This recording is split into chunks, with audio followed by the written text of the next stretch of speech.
நம்ம லாஸ்ட் வீடியோல express model எப்படின்றத பார்த்தோம். இந்த வீடியோல செகண்ட் மாடலான ஸ்டாண்டர்ட் மாடல் எப்படி பண்றதுன்னு சொல்றேன், நோட் பண்ணிக்கங்க.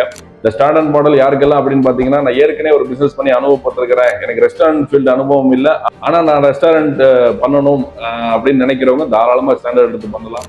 சின்ன ஒரு கிச்சன் ஏரியா, சின்ன ஒரு டைனிங் ஸ்பேஸ், அழகா ஒரு கவுண்டர் ஸ்பேஸ் பண்ணி மினிமமான மேன் பவரை வச்சு தாராளமா நடத்தலாம்.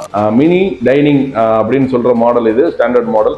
இந்த ஸ்டாண்டர்ட் மாடலுக்கு தேவையான ஸ்கொயர் ஃபீட் பாத்தீங்க அப்படின்னா ஒரு 800 to 1200 ஸ்கொயர் ஃபீட் இருந்தா அழகா போதும். எந்த ஒரு அனுபவம் இல்லைனாலும் போதும், உங்களுக்கு ஏற்கனவே பிசினஸ் பண்ண அனுபவம் இருந்தா மட்டும் போதும். நாங்க ஆட்டோமேட்டிக்கா உங்களுக்கு ட்ரைனிங், மேனுவல், எஸ்ஓபி, ஆப்ரேஷன் எல்லாத்தையும் பிளான் பண்ணி பக்கா பிசினஸ் மேன் ஆக்கி உங்களை இந்த ஸ்டாண்டர்ட் மாடலை பண்ண வச்சிருவோம்.